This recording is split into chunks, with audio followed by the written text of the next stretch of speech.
अब देखिए ये वीडियो 50 है, unit 6 integration, lecture content detail topic exercise 6.4 example 6, 16, 17 और 18। हमें इंटीग्रल गिवन है, integral 1 to 2x square plus 4x plus 1 whole of dx। इस तरह कर दे कि हर एक का अलग अलग इंटीग्रेशन ले लें, यानी सम रूल मैंने अप्लाई किया 2x square dx plus integral 1 to 2 4x dx plus integral 1 to 2 1 dx। Constant multiple rule apply कर ले, यानी कांस्टेंट को बाहर कर दे dx, कांस्टेंट को बाहर कर दे x dx, 1 को बाहर कर दे 1 to 2 dx। अब आगे देखे, अब पावर रूल अप्लाई कर दे कि जितना पावर है उसमें से 1 ऐड कर दे, ऊपर वाला पावर नीचे लेके आइए 1 to 2 4, इसके ऊपर 1 है तो 1 प्लस 1, नीचे 1 plus 1 clear 1 to 2 plus integral और डेरिवेटिव कैंसिल, इससे x की बचत होगी, 1 लिखने की ज़रूरत नहीं 1 to 2। अब ये क्या है 2, इससे x क्यूब के नीचे 3 आएगा 1 to 2 प्लस 4 x स्क्वायर के नीचे 2 आएगा 1 to 2 प्लस, इसको मैं कर सकता हूँ 2 minus 1। अब देखिए 2/3 अपनी जगह, पहले अपर लिमिट फिर माइनस लोअर लिमिट। अब 2 और 4 कैंसिल, 2 आएगा, पहले ऊपर upper limit minus lower limit, 2 में से 1 1, 2/3 8 में से 1 प्लस 2 इंटू 4 में से 1 plus 1,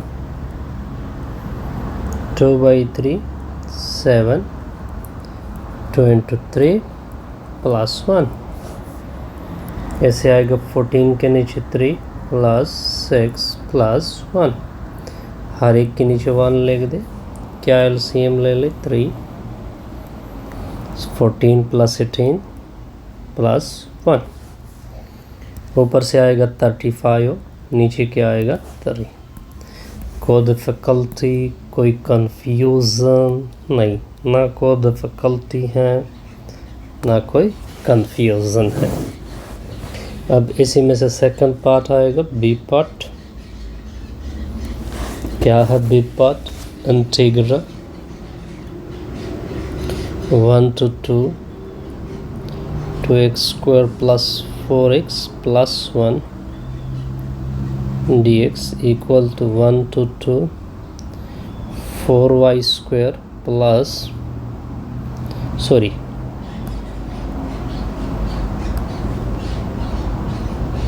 2y square plus 4y plus 1 whole of dx। अब देखें, इसका रिज़ल्ट तो ऑलरेडी मैं ऊपर निकाल चुका हूँ। Integral 1 to 2 2x square plus 4x plus 1, इसका हम क्या निकाल चुके हैं 35 के नीचे 3, इसको मान ले इक्वेशन नंबर। अब नेक्स्ट निकाल दे इसका, integral 1 to 2 2y square plus 4y plus 1 whole of dy। अब सम रूल अप्लाई कर दे, 1 to 2 2y स्क्वायर, ठीक हो गया, dy integral 1 to 2 4y dy integral 1 to 2 1 dy। कोई कंफ्यूजन नहीं होनी चाहिए। कांस्टेंट मल्टीपल रूल अप्लाई कर दे, 2 को बाहर कर सकते हैं, y square dy constant multiple rule apply कर दे, 4 को बाहर कर दे, y dy, 1 को बाहर कर दे, इंटीग्रल 1 to 2 dy। शाबाश, इसका रिजल्ट मिलेगा y का क्यूब नीचे 3 1 to 2 प्लस, अब देखिए 1 to सॉरी यहाँ पे भी अप्लाई कर दे पावर रूल, यानी 1 + 1 नीचे 1 + 1 1 to 2, इधर इंटीग्रल और डेरिवेटिव कैंसिल 1 to 2।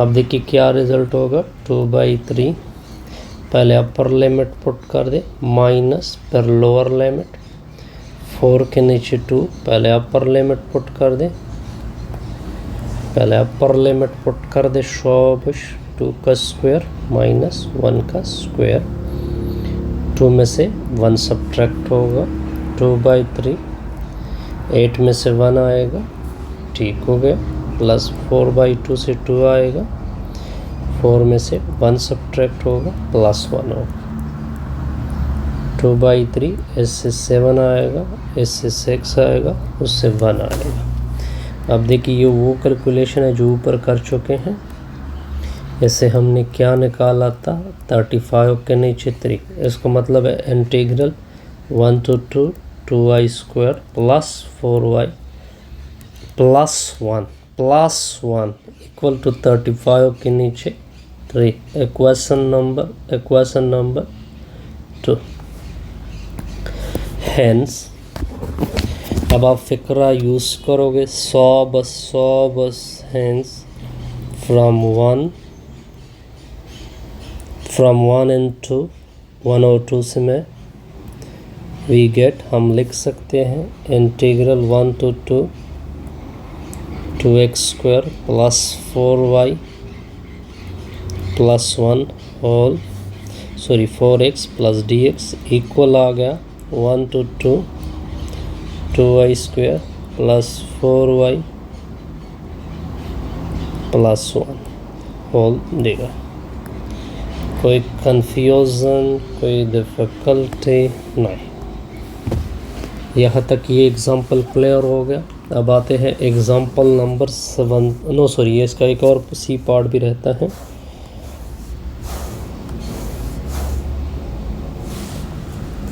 अब हमने सी पार्ट के ऊपर क्या करना होगा, फोकस।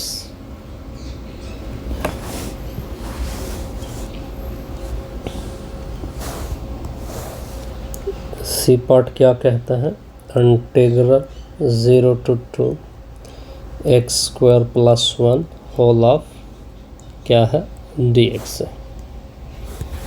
अब देखें, ये भी बड़ा सिंपल सा है सलूशन देख के, integral 0 to 2 x² plus 1 whole dx। अब इस तरह कर दे, इंटीग्रल का सम रूल अप्लाई कर दे, 0 to 2 x² dx plus integral 0 to 2 1 dx।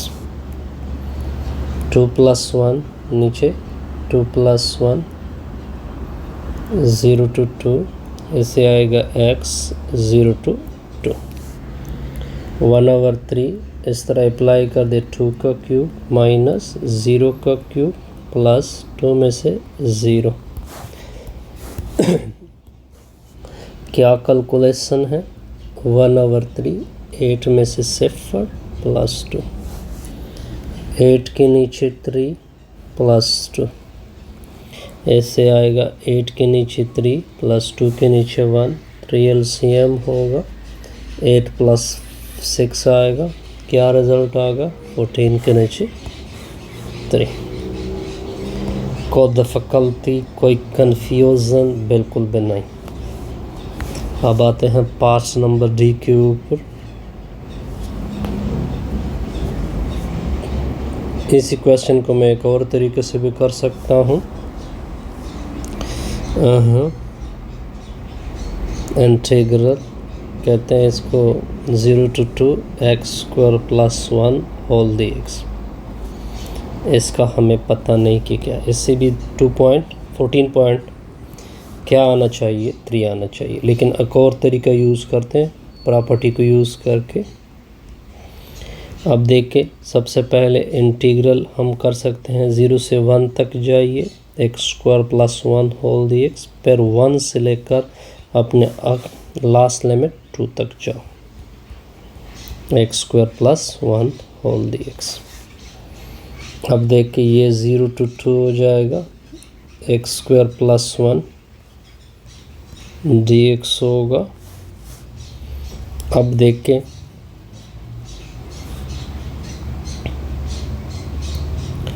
ये 0 to 1 x² + 1 है। ये अंदर क्या है, इवन फंक्शन है। जब अंदर इवन फंक्शन हो तो आप एक 2 लगाओगे, ये लिमिट क्या हो जाएगा, 0 हो जाएगा, ऊपर वाला अपना रह जाएगा, x² + 1 होल ऑफ dx। कोई कंफ्यूजन नहीं। अब इसका लिमिट डायरेक्ट हम निकालते हैं, x³ + x, लिमिट कहाँ से कहाँ तक, 0 to 1। इसका हम ऑलरेडी निकाल चुके हैं 2। 0 to 2 का क्या निकाल 0 to 2 का क्या निकाल चुके हैं, 14 के नीचे 3। अब इसे आएगा 1 + 1 प्लस इसे आएगा 28 के नीचे 3। बस ये हमने कोई गलती की है, आई थिंक सो। यहाँ पे मैंने कौन सी गलती की है, 0 to 1, बल्कि यहाँ पे मैंने वो प्रॉपर्टी यूज़ ना करे, ठीक है। पता नहीं कि क्या गड़बड़ हो रही है, क्यों ये गड़बड़ आ रही है। डायरेक्ट कर दे, इसका निकाल दे, x³ के नीचे 3 + x 1 to 2। इससे आएगा 4/3 + 8/3 + 2 माइनस, ये मैंने किताब से डायरेक्ट लेके 1 + 3। अब अगर आप इस टोटल वैल्यू को कैलकुलेट करोगे तो कितना निकल आएगा, 100 14 के नीचे 3, 14 के नीचे 3। अब आते हैं पार्ट नंबर ई की तरफ। पार्ट नंबर ई क्या है, -1 to 1 x² dx। नहीं, वो जब लिमिट क्या थी, -1 to 1 थी, वो प्रॉपर्टी तब यूज़ कर सकते हैं। सॉरी, यहाँ पे मेरे से एक मिस्टेक हुआ था। तो सलूशन देख के अब मैं प्रॉपर्टी को यूज़ कर सकता हूँ। देखिए लिमिट दोनों नेगेटिव, एक नेगेटिव एक पॉजिटिव, डायरेक्ट लेके 2, ऊपर का लिमिट यहाँ तक ओके। तो 2x³ के नीचे 3, 0 to 1, 2 के नीचे 3, 1/3 माइनस 0।